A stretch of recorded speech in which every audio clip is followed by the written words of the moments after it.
आज की हमारी कहानी है, मैं आश्रम नहीं जाना चाहती। मेरे पति के देहांत के बाद मैं अपने एक लौते बेटे के यहाँ रहती थी।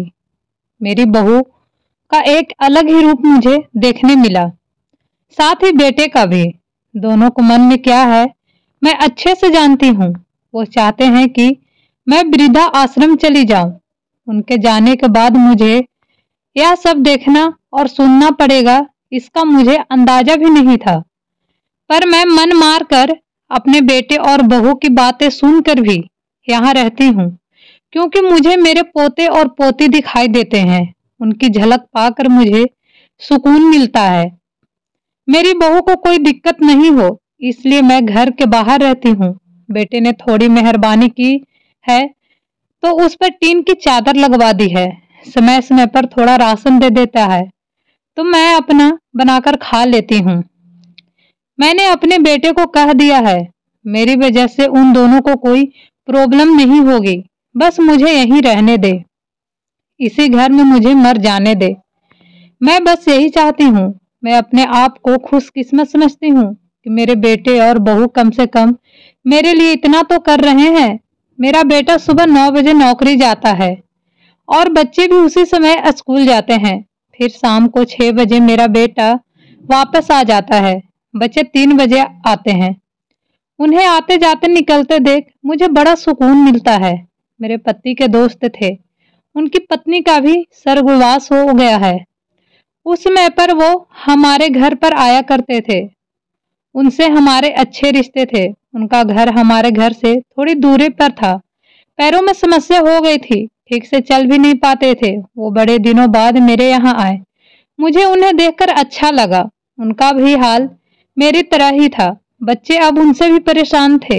आकर मेरे पास अपना दुखड़ा रोते थे और उन दिनों को याद करते थे। बुढ़ापा हम जैसों को बहुत रुलाता है। उनकी पत्नी का स्वर्गवास हो गया था और उन्हें चलने उठने में समस्या थी, इसलिए वो तो अपना खाना भी नहीं बना पाते थे। मेरे पास आए तो मैं समझ गई कि यह इतनी मुसीबत में चलकर पुराने दोस्त के यहाँ चाय और खाने की चाह में ही आ जाते होंगे। उनकी भी अपनी मजबूरी थी। वो आए तो मैंने उनके लिए खाना बनाया और उन्हें खिलाया। मना कर रहे थे नहीं खाना, लेकिन मुझे पता था कि उनको भूख लगी है। मेरी बहू ने मुझे और उन्हें खाना खाते देख लिया। वो कुछ भी ना बोली। ऐसे ही वो यहाँ 2-3 बार आए। जब भी वो आते मैं उन्हें खाना खिलाती। फिर उनके जाने के बाद जब मेरा बेटा आया तो बहू कहती है कि तुम्हारी माँ कितनी बेशर्म है, पता नहीं किस किस को आजकल बुलाकर खाना खिला रही हैं। बड़ी मुश्किल से कमाया जाता है और यह लुटाने में लगी हैं। इनका राशन बंद करो। कुछ दिन भूखी रहेंगी तो अकल ठिकाने आ जाएगी। मैंने कहा कि मैं अपने हिस्से का उन्हें खिलाती हूँ, तुम्हारे पिता के पुराने मित्र हैं। फिर भी बहू का उल्टा सीधा बोलना शुरू रहा।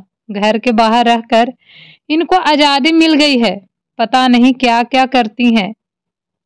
बेटा भी बोला कि कुछ दिन भूखा ही रहने दो इन्हें।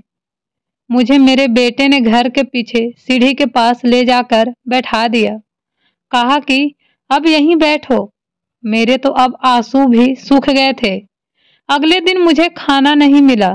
मेरे टीन के उस छोटे से कमरे को बहू ने तोड़ दिया। एक दिन पूरा भूखा रहने के बाद मैंने सोचा कि मैं गलत कर रही हूँ। मुझे अब अपने बेटे के यहाँ नहीं रहना चाहिए और शायद गलती भी मेरी ही है। मेरी ही परवरिश में कोई कमी रही है, तभी तो यह परिणाम आया।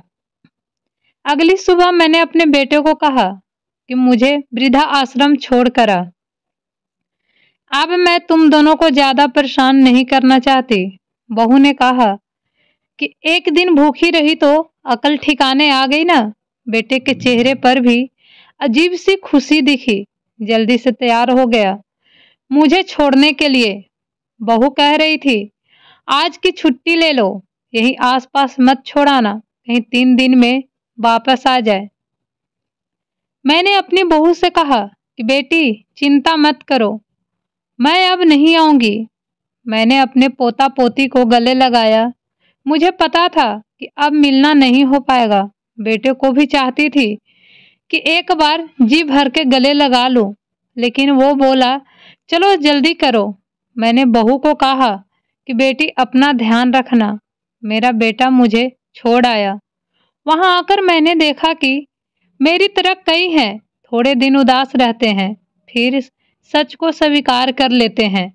मैं अब यहाँ खुश हूँ, कुछ काम भी करती हूँ। मैं चाहती हूँ कि ऐसा कहूँ कि ऐसा किसी के साथ ना हो, लेकिन ऐसा कब किसके साथ हो जाए कोई बता नहीं सकता।